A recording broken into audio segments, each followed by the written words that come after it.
Honneur, respect, mes chers amours, comment allez-vous? J'espère qu'à la maison, on pète de joie et d'énergie, d'amour, parce que c'est tout ce dont on a besoin pour vraiment évoluer dans ce bas monde. Le reste n'est que cadeau, c'est comme ça. En tout cas, heureuse d'être là avec vous et ça va être une courte vidéo. Je la fais uniquement pour vous balancer les couleurs qui vont suivre prochainement parce que je fais un travail et je veux vraiment m'atteler à faire ce travail-là sur le conseil présidentiel. Il a fallu que je réfléchisse énormément et je veux continuer cette réflexion parce que à chaque fois qu'on essaye de poser des pierres de critique objective, on a tendance à dire que oui, mais tu sais, la critique est aisée, mais l'heure est difficile. Et moi aussi, des fois, il faut que je l'admette, je dois faire énormément de travail sur moi pour dire que, ah oui, c'est vrai. Mais par contre, il faut critiquer, il faut pousser, il faut mettre nos dirigeants ou ceux-là ou celles-là qui représentent l'autorité gouvernementale pour qu'on leur dise exactement, on vous suit de près, vous n'avez pas droit à nous sortir n'importe quoi.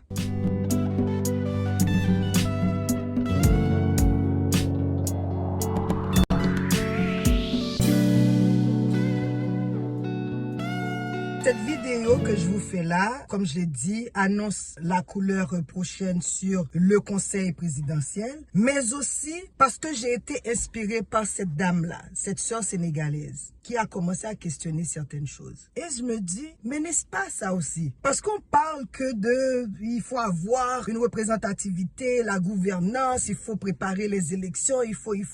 Mais un pays, soi-disant, le plus pauvre de l'Amérique, et on a classé Haïti comme le plus pauvre, je me dis, est-ce qu'on ne l'a pas encore reclassé, et cette fois-ci comme le pays le plus pauvre de tout l'hémisphère? Je sais pas, parce qu'à chaque fois, leur truc change, là, on sait pas si le matin, ils se réveillent, ils se disent, ah, tiens, on va commencer à leur dénaturer, à leur montrer qu'ils ne sont rien, bon, on va leur classer quelque part dans quelque chose. Bon, on sait qu'ils le font, et pourquoi ils le font, et dans quelle situation ils le font. Alors, un pays appauvri comme Haïti, on va parler, entre autres, l'objectif de ce conseil présidentiel est d'organiser les élections. Commençons par le début. D'abord, ces gens-là, ils devraient être payés, non? Quel est leur salaire? Où habitent-ils réellement? Bon, c'est sûr que je comprends avec la situation socio-économique et surtout sécuritaire du pays, on va pas leur demander ces informations-là. Cependant, leur salaire, leur déplacement maintenant, à partir du mois d'avril où ils ont été sélectionnés, parce que c'est le cas de le dire, je m'excuse. Leur salaire, ces élections, l'argent va être pris où pour ces élections-là? Et les critères pour ces sélections, moi je n'appelle pas élection, sélection. Les critères qu'ils vont utiliser pour les sélections. Et de toute manière, le peuple haïtien qui est devenu réfugié de chez lui, donc j'imagine du jour au lendemain, la sécurité va se rétablir et que le peuple haïtien pourra tout simplement aller voter comme si de rien n'était, oublier tout ce qui s'est passé, oublier les milices, oublier l'argent des gouvernements qui ont été dilapidés, oublier ces éléments du PHTK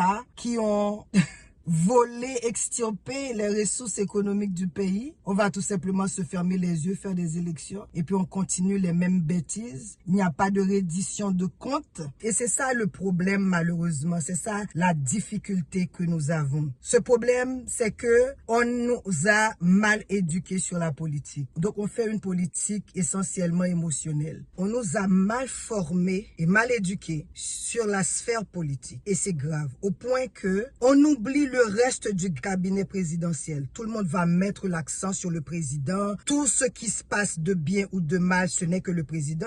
C'est sûr que dans bien des cas, les présidents ont quelque chose à voir avec la pagaille qui se passe dans leur pays. Mais dans un pays comme le nôtre, il n'y a pas que le président qui doit rendre compte au peuple. Et c'est pour ça qu'on essaye, et beaucoup de nos soi-disant intellectuels ou soi-disant de nos démagogues vont tout faire pour avoir le pouvoir. Parce qu'ils comprennent les enjeux, ils comprennent comment on fonctionne. Donc, ils savent que quand le président accepte certaines choses ou on impose au président certaines attitudes ou actions, ils savent que c'est le président qui va payer. Donc, le reste du cabinet est nickel. Donc, au point où on oublie que le premier ministre est dans cette structure républicaine, est le chef du gouvernement. Donc, c'est lui qui doit veiller à ce que ses ministres font bien les choses. Et généralement, on ne va pas demander au premier ministre des comptes. Ah, aussi simple que ça. Les ministres, moi, j'ai jamais vu un rapport ministériel où il explique clairement. Il peut y en avoir, hein. Je vais pas généraliser. Parce qu'il faut toujours laisser une marge de manœuvre, dans le sens que, pour ne pas être trop bête. Donc, ces ministres-là vont quitter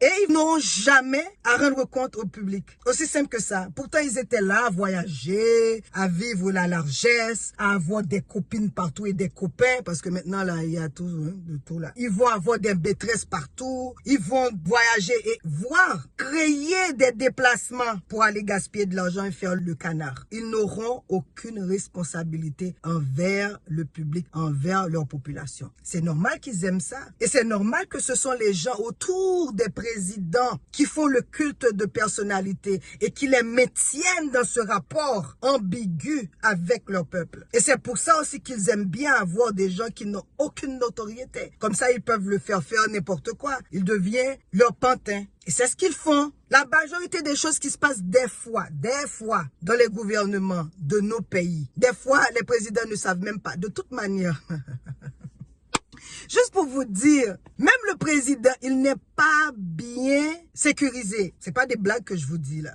Il y a des gens qui rentrent, qui sortent dans les palais, dans les trucs des présidentiels. Les présidents ne sont même pas au courant. Ils ne contrôlent même pas leur sécurité, voire leur communication par moment. Pourquoi? Parce qu'on le laisse aller. Ça fait bien leur affaire. Ils peuvent l'éliminer comme ils veulent. On a vu pour Jovenel comment ils l'ont abattu comme une bête. Donc ces gens-là qui se disent président, moi mon Dieu. Et c'est ça que je comprends pas. Pourquoi on se bat pour être président d'un pays où vous n'avez contrôle de rien? Un cabri, une vache peut sortir de nulle part, entrer dans ce pays, la personne ne le saura. La drogue, les armes, tout ce que vous pouvez imaginer. Et même si vous le savez, qu'avez-vous de pouvoir, de capacité pour dire, hé, arrêtons ça. Voilà notre situation. Donc on se bat pour des élections. Pourquoi? On se bat, on se ment, on fait des coups bas, on fait des trucs, on va aller vers le Yamnaya, se plaindre, s'agenouiller, faire les bassesses, tout ça là pour un poste pour lequel vous ne pouvez rien faire. Réellement, à part voler, à part plaindre vos sacs d'argent. Et so what? Et vous allez dormir comme si de rien n'était. Vous allez faire semblant que vous êtes bien alors que vous n'arrivez pas à dormir parce qu'il y a des choses que vous faites. Quand vous le faites, croyez-moi, l'univers ne va pas vous laisser tranquille. Même si la justice humaine ne vous attrape pas, ne vous emprisonne pas, mais vous restez emprisonné à travers l'univers. Parce que les gens qui sont avec vous là, ils n'ont aucun respect pour vous. Vous pouvez probablement les inspirer la peur, mais le respect, quand quelqu'un te voue le respect, c'est pas la même chose que d'avoir la peur.